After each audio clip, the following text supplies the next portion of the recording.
your comments and your words of encouragement.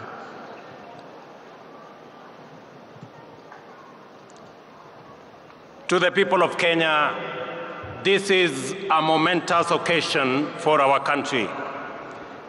Our politics and our elections have never failed to be emotive, engaging, and dramatic. The most recent installment, however, showcased our most exemplary democratic performance. This day comes on the back of a peaceful election following an intense issue-based campaign in which major coalitions made up of strong political parties canvassed their agenda and took it for examination by the people of Kenya. The Independent Electoral and Boundaries Commission stewarded a transparent and credible election whose result faithfully reflects the democratic will of the people of Kenya. Dissatisfied parties exercised their right to petition before the Supreme Court, whose proceedings and determination not only gave comfort to the doubtful, but also restored faith in our electoral and judicial institutions. Many countries aspire to have moments like this, and we as Kenyans should not take ours for granted. This is the third election under the Constitution of Kenya 2010 and the second peaceful transition. We have had a robust conversation about this moment and what it demands of us.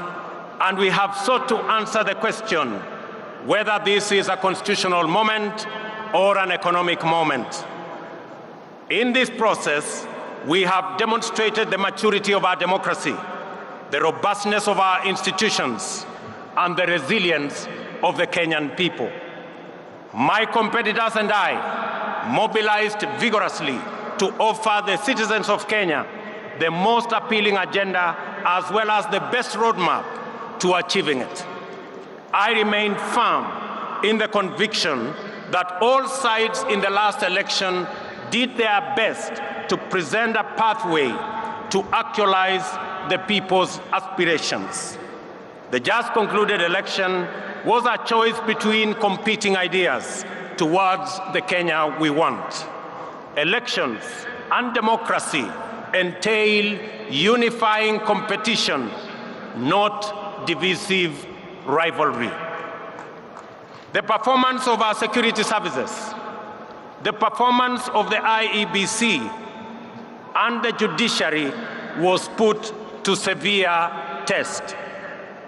By and large, these institutions lived up to our expectations. We can only aspire to do better in future, and I give my undertaking that my administration shall work to ensure that the bar is raised even higher for the next general elections. A significant dividend of our electoral and democratic process is the tremendous achievement we made in breaking the glass ceiling by enhancing the participation of women in leadership. 7 women were elected as governors, up from 3 in the last election. 29 women were elected as members of the National Assembly, up from 23 in 2017.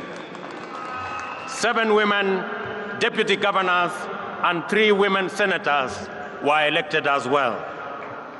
It is very clear that this election had many winners, far exceeding those who were actually elected.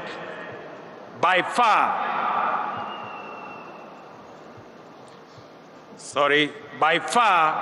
the largest winners of this election is the people of Kenya.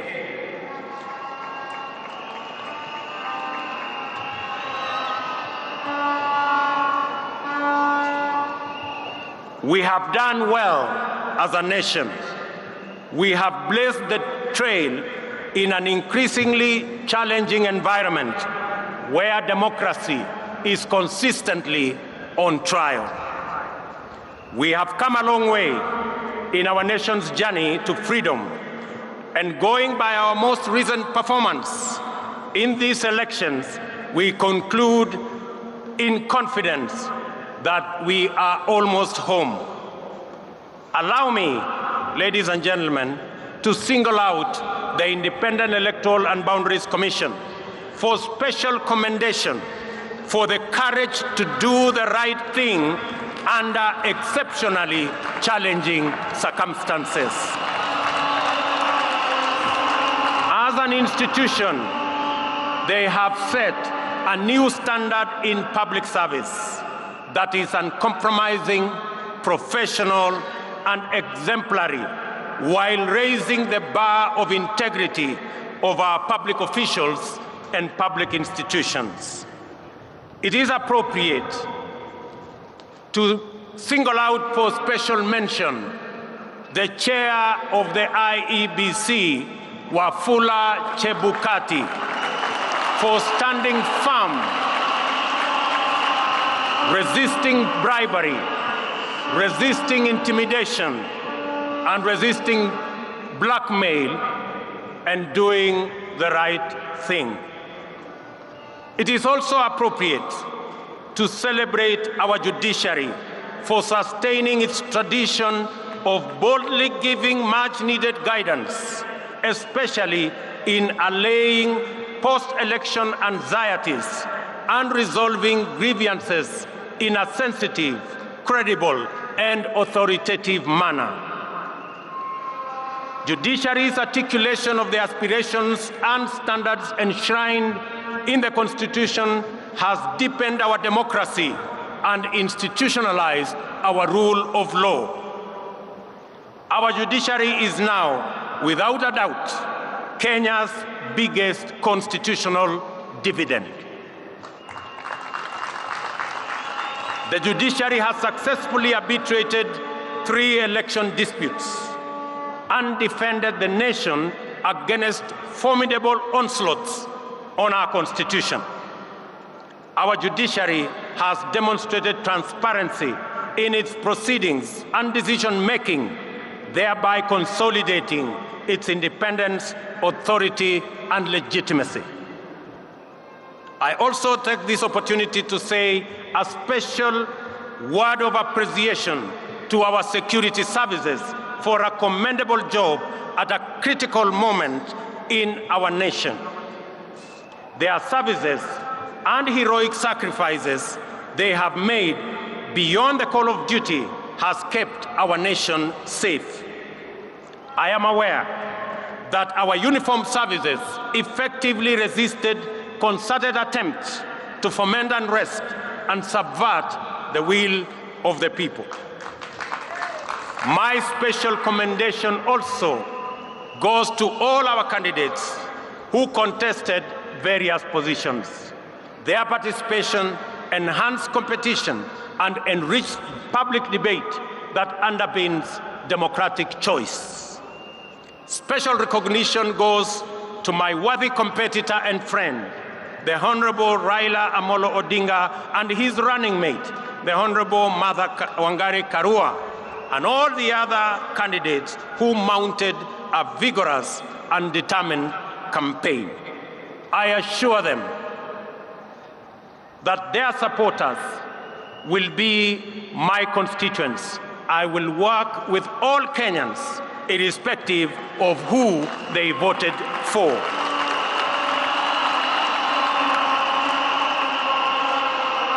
Our special gratitude also goes to millions of Kenyans in the Hustler movement for tirelessly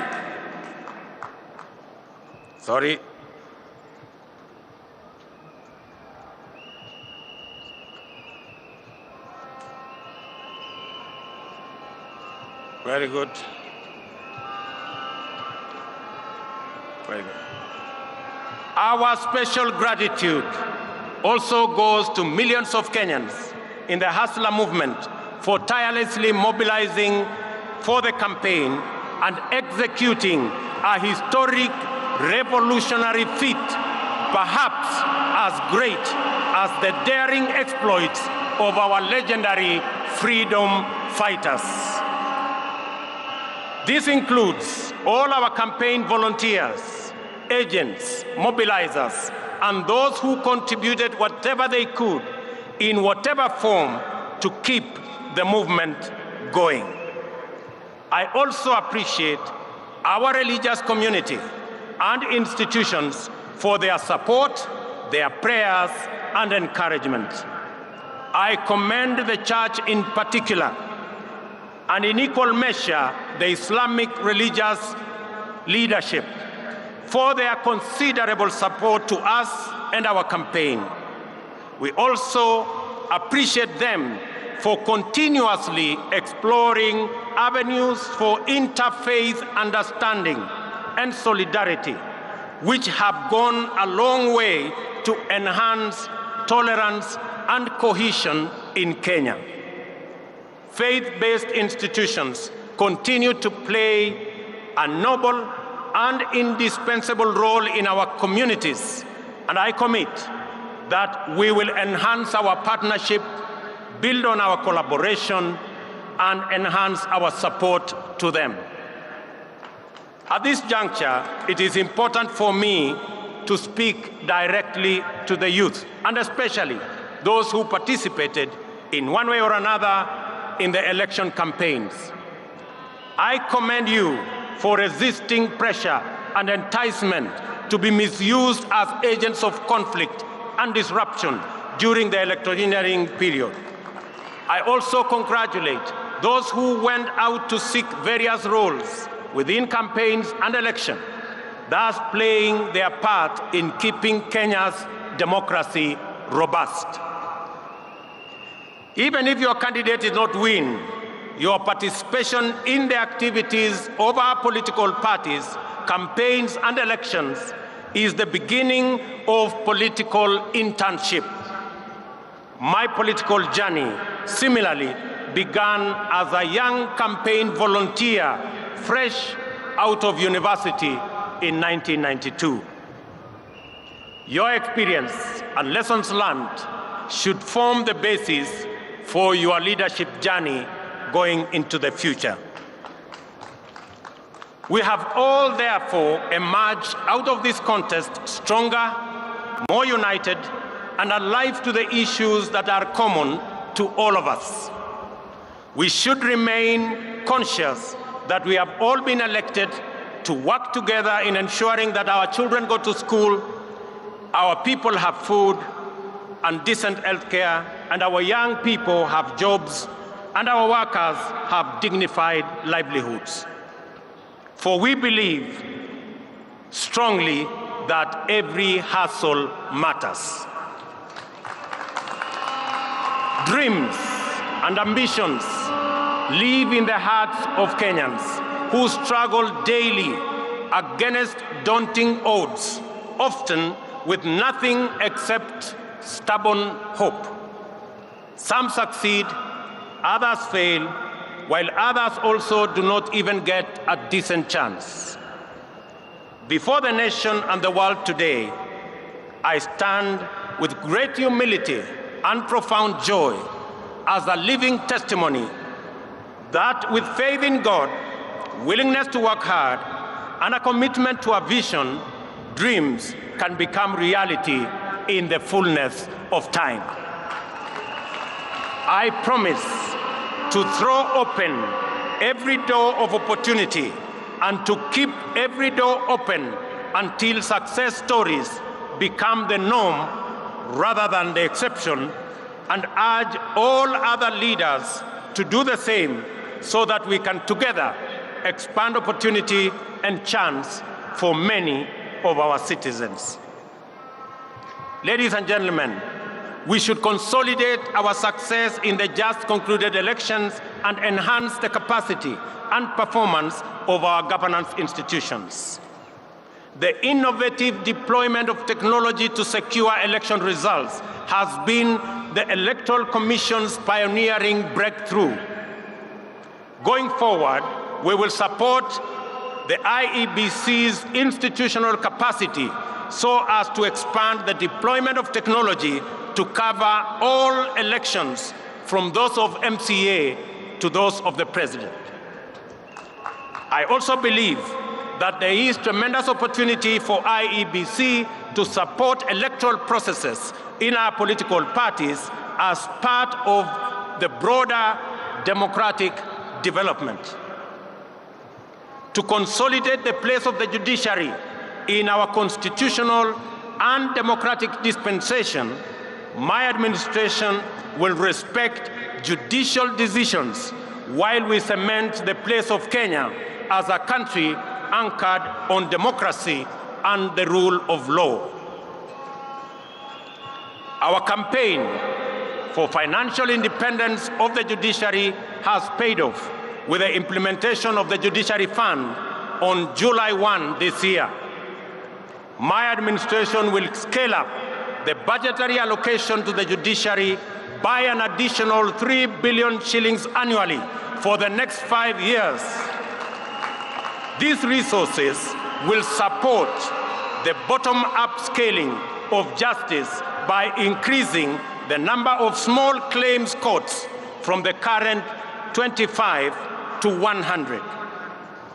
We will also work with the judiciary to build high courts in the remaining 7 counties and magistrates' courts in the remaining 123 sub-counties and support their ongoing digitization program. These interventions will empower the judiciary to adjudicate and expeditiously conclude corruption cases, commercial disputes, and all other matters, thereby enhancing access to justice and efficiency in our judiciary. To further demonstrate my commitment to the independence of the judiciary, this afternoon I will appoint the 6 judges already nominated for appointment to the Court of Appeal, which was done 3 years ago by the Judicial Service Commission. And tomorrow, I shall preside over their swearing in so that they can get on with the business of serving the people of Kenya.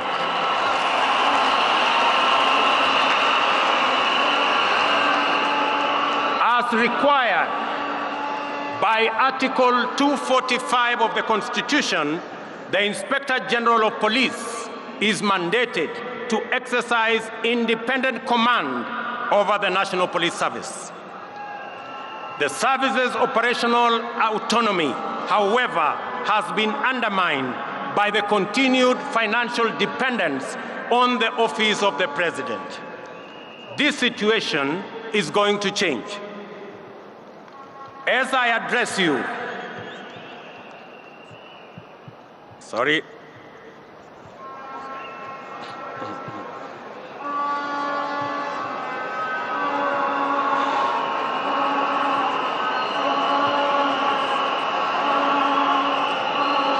one moment. Good. There we are. As I address you, I have instructed that the instruments conferring financial autonomy to the National Police Service by transferring their budget from the Office of the President and designating the Inspector General as the accounting officer be placed on my desk for signature this afternoon.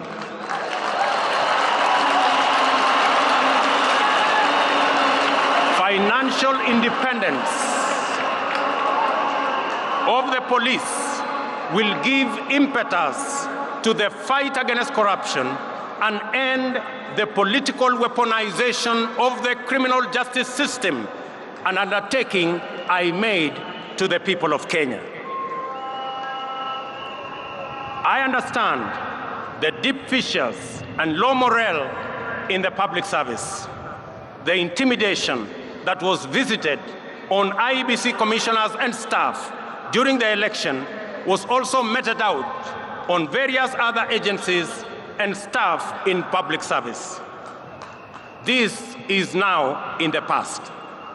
I assure all public officers that my administration will respect their professional service, and no public servant, even chiefs and their assistants, will be required to run political errands for any political party or formation.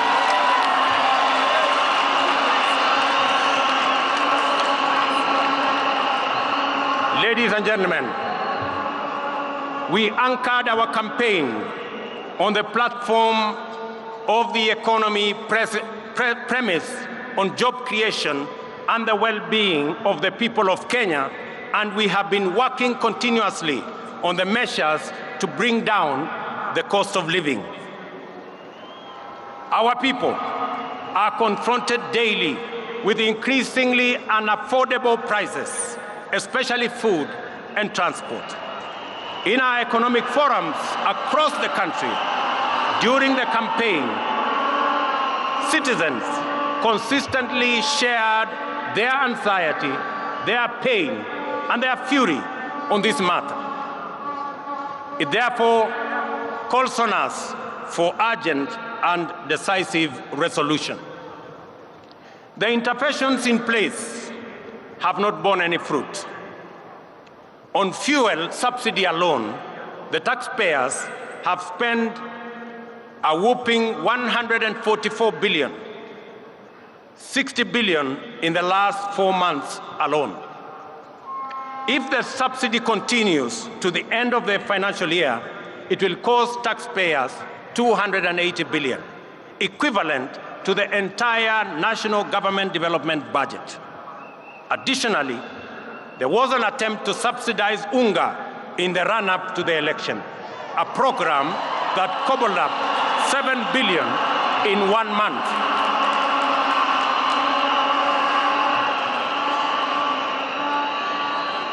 In addition to being very costly, consumption subsidy interventions are prone to abuse.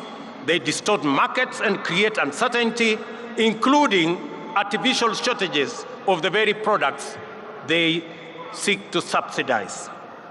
The cost of living challenges are related in our respectful submission to production. Our strategy to bring down the cost of living is predicated on empowering producers. The forecast for maize harvest this year is below 30 million bags against a normal production of 40 million bags. The main cause of the decline in production is the high cost of farm inputs. Our priority intervention, therefore, is to make fertilizer, good quality seed, and other agricultural inputs affordable and available. For the short rains, we have already made arrangements to make 1.4 million bags of fertilizer available at Kenya shillings 3,500 for a 50-kilogram bag, down from the current 6,500. This fertilizer will be available from next week. I appeal to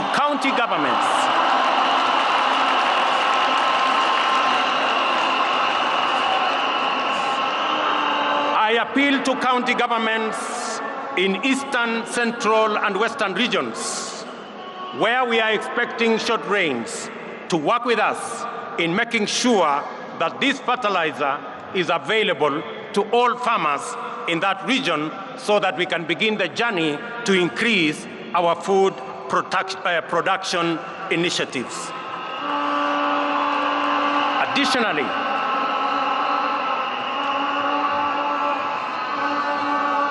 Additionally, to cushion tea farmers, we have made arrangements with KTDA to immediately supply tea farmers with fertilizer at 3,500 shillings, down from Kenya shillings 5,600. This is our initial intervention. We will be doing more in the medium term and in the long term. We are alive to the challenges of drought that face 7 counties, which are now at alarm, or under 13 that are at alert stage, respectively. We are determined to ensure that no county slips into emergency phase, and will coordinate with county governments, which are the first line of our response. And I want to ask my colleagues, governors from Kenya, and especially those regions, to work with us in this endeavor. We are mobilizing resources to reverse this situation. Our goal is not just to provide relief and recovery to restore the situation, but to invest and unblock the huge economic potential of rangelands that constitute 2/3 of our country. Jobs, ladies and gentlemen, is our other priority. It is time for us to stem the tide of youth unemployment. Every year, 800,000 young people join the workforce, and over 600,000 of them do not find opportunities for productive work. Moreover, our young people in cities and towns face very hostile environments, many times treated as a nuisance and their hustles criminalized. Those who seek to set up formal businesses are faced with a bureaucratic monster that is multiple licenses. Our immediate agenda is to create a favorable business and enterprise environment, decriminalize livelihoods, and support people in the informal sector to organize themselves into stable, viable, and credit-worthy business entities. This is the essence of the bottom-up economic model, which creates a path for traders and entrepreneurs to build linkages, experience safety, and enjoy security as they go about their enterprises. We will work with county governments to create frameworks that provide secure trading places in our cities and in our towns. We have committed specifically in the city of Nairobi to work with the county government of Nairobi to build an additional 20 markets in the city of Nairobi alone, as we work with other counties to achieve their plans. Financial inclusion and access to credit are critical in addressing the fundamental factors of cost of living, job creation, and the people's well-being. We shall take measures to drive down the cost of credit. Our starting point is to shift the Credit Reference Bureau framework from its current practice of arbitrary, punitive, all-or-nothing blacklisting of borrowers, which denies borrowers credit.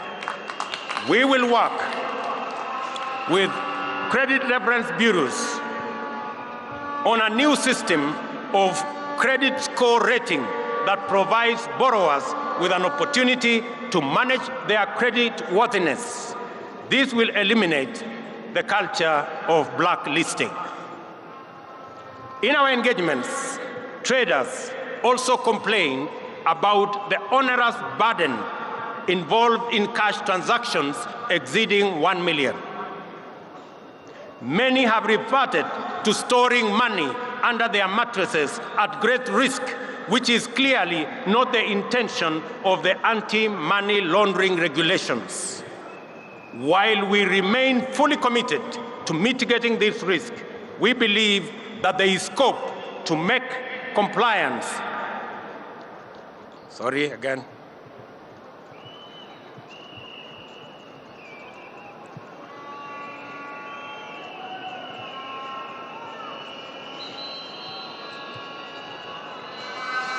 Very good.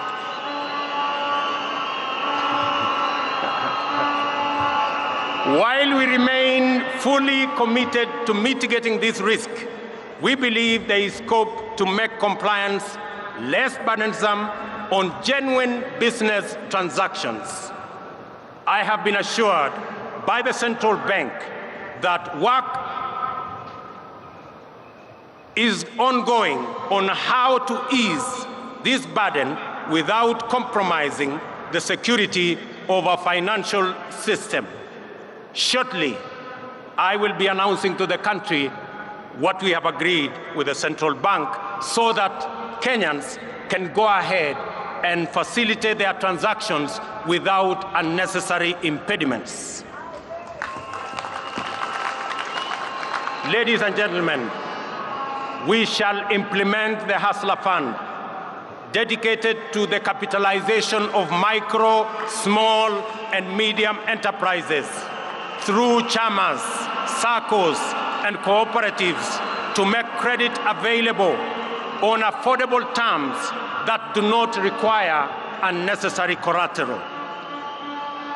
To implement all these interventions, we shall establish a Ministry of Cooperatives and SME Development mandated to ensure that every small business has secure property rights, access to finance, and a supportive regulatory framework. Furthermore, to deal with the huge challenge of youth unemployment, we will roll out our social and affordable low-cost housing program, targeting an average of 250,000 units every year. This will create opportunities in the entire job market. We will engage TVET institutions to provide necessary skills to enable the Jua Kali industry supply standardized products for our housing program. We will leverage on our competitive advantage in the leather and textile industry to roll out our labor-intensive agro-processing industrialization program. This will start in Naivasha Industrial Park and Dongo Kundu Industrial Park. This afternoon, I will be issuing instructions for clearing of goods and other attendant operational issues to revert to the Port of Mombasa, as I made a commitment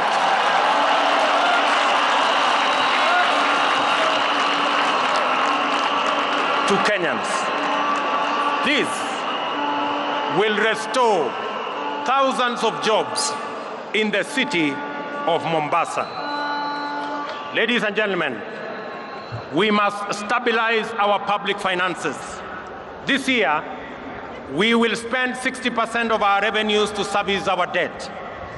We are faced with Kenya shillings 60 billion in pending bills for goods and services supplied to government. Clearly, we are living beyond our means. This situation must be corrected. I am aware that many individuals, families, and their businesses have been driven to ruin and forced to shut down over government unpaid bills. We shall give priority to the expeditious resolution of our pending bills so that the government can meet its obligation and facilitate better economic performance.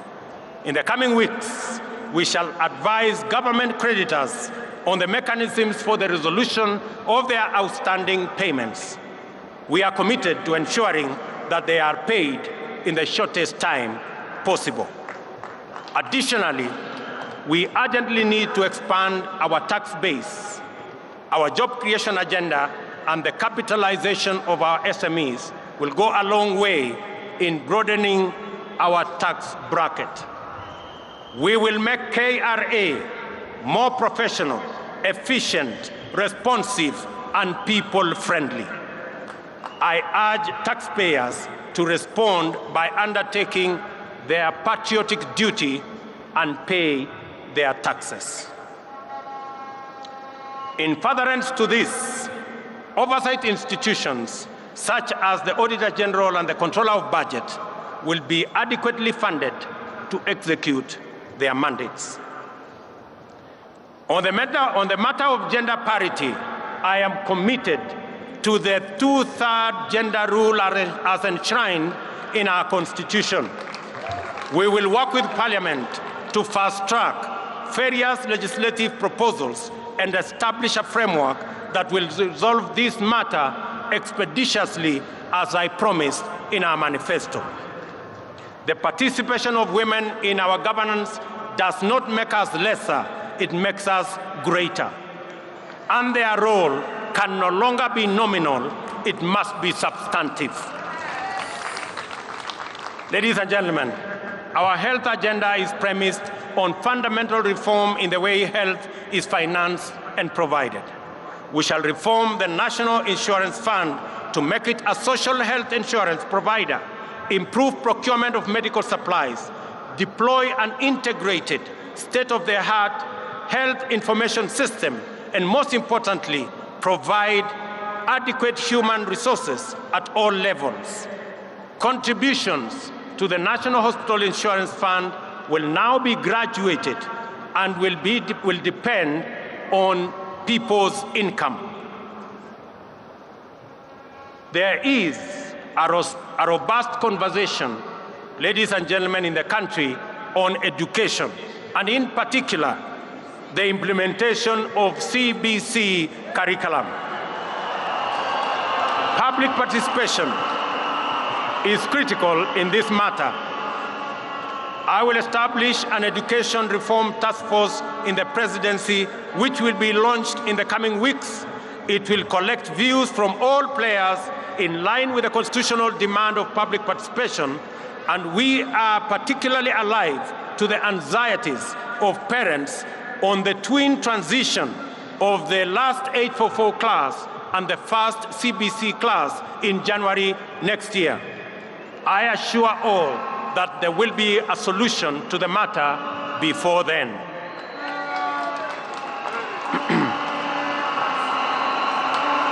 We have elevated our diaspora to the 48th county. The complaint has always been that the diaspora does not receive adequate attention and attention they deserve. The focus has been on remittances, while the fundamental rights as citizens have been neglected. To correct this oversight, I pledge to elevate diaspora to a ministry level, strengthen diaspora services in all embassies, work with Parliament to set up a committee that will exclusively deal with diaspora issues, and set up a mechanism for public participation by Kenyans living in diaspora. Equally, I will work closely with the IEBC to expand and enhance diaspora participation in all our elections. Ladies and gentlemen, devolution and sharing of power and resources is not just a national value, but a principle of governance in our Constitution, but it also is the crown jewel of our constitutional dispensation and the proudest achievement of the citizens of the Republic of Kenya.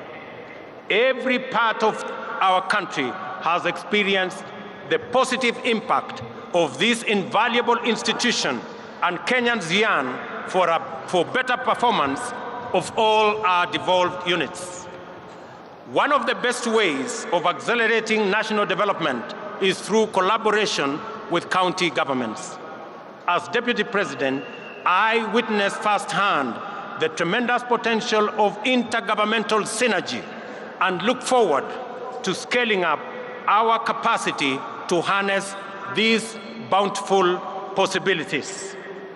Because of this realization, I have no hesitation in accelerating the transfer of outstanding functions to counties together with the attendant resources. To promote budget efficiency and minimize disruptions and delays in devolved service delivery, my administration commits to take necessary measures to secure the timely disbursement of revenues allocated to county governments. The success of devolution depends on sound intergovernmental relations. There is a template which incorporates lessons from successes as well as failures in past engagements, and we stand a stronger chance of making devolution work better. Kenya will continue, ladies and gentlemen, to be a dedicated partner to peace, security, and prosperity of East Africa region. We look forward to deepening our integration. We welcome our newest member, the DRC, whose entry now extends our region from the Indian Ocean to the Atlantic. Kenya is fully committed to the implementation of the East African Community Treaty and its protocols of free movement of people, goods, and services. Equally important is our commitment to the full actualization of the Africa Continental Free Trade Area.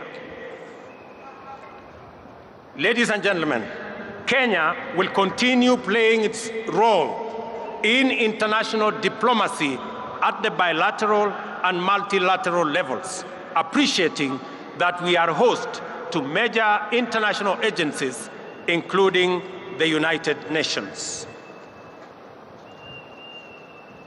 I commit on the peace initiatives in our country, in our region, including both in Ethiopia and in the Great Lakes region.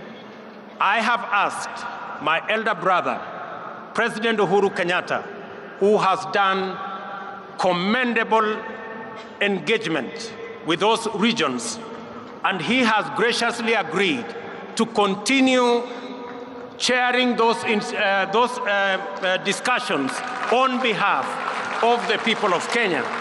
I have committed that the government of Kenya, and myself in particular, will support those initiatives that will be chaired by President Uhuru Kenyatta. And I want to thank you, Your Excellency, for graciously agreeing to support us and to help me in those interventions. Among the central concerns of my government will be climate change. In our country, women and men, young people, farmers, workers, and local communities suffer the consequences of climate emergency.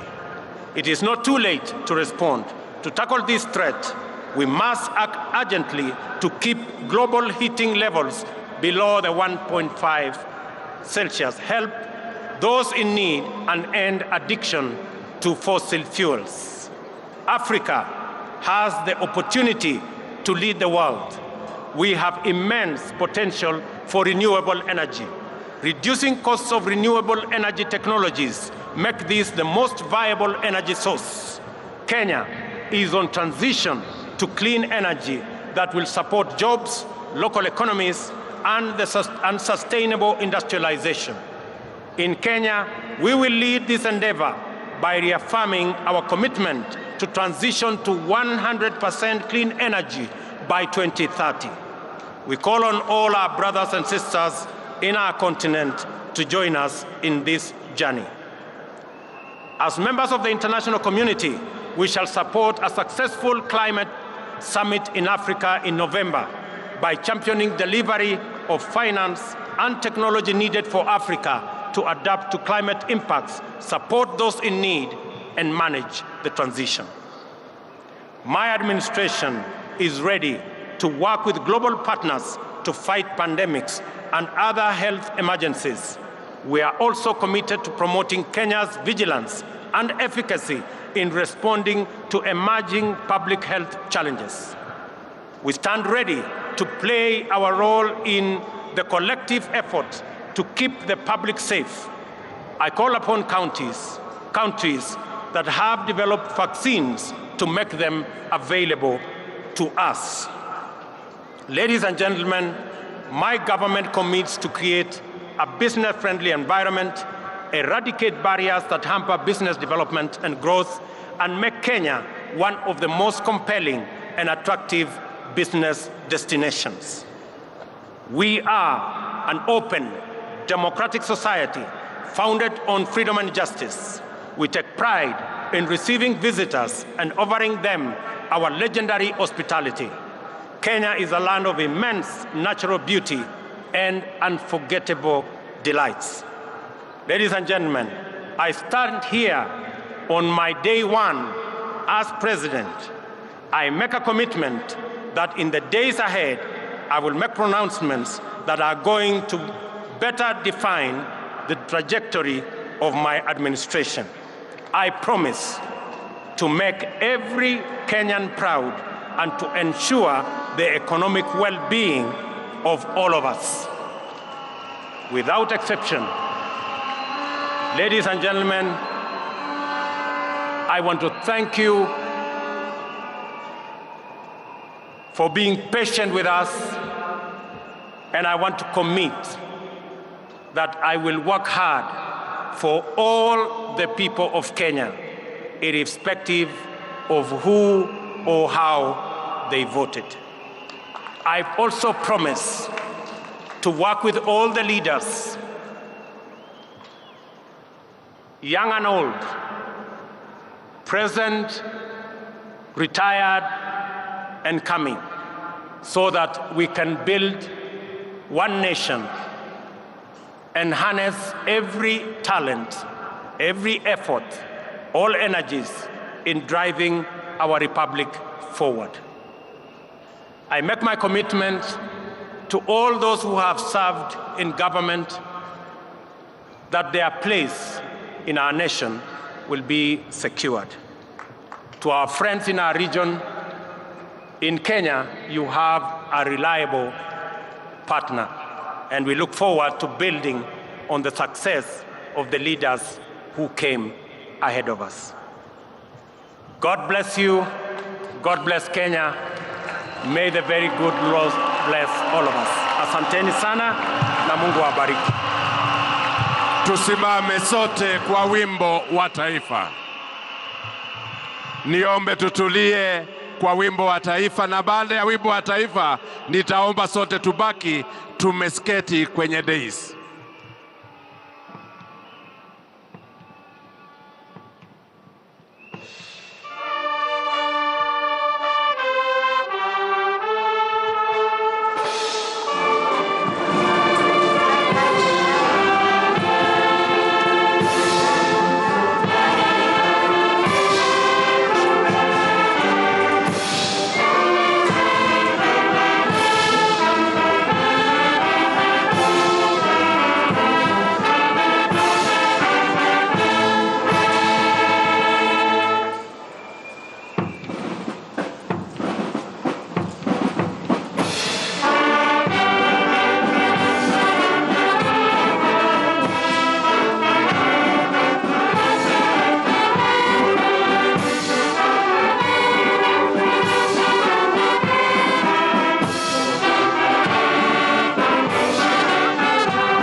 I wish to most humbly request Your Excellencies and all those in the presidential dais that we remain seated.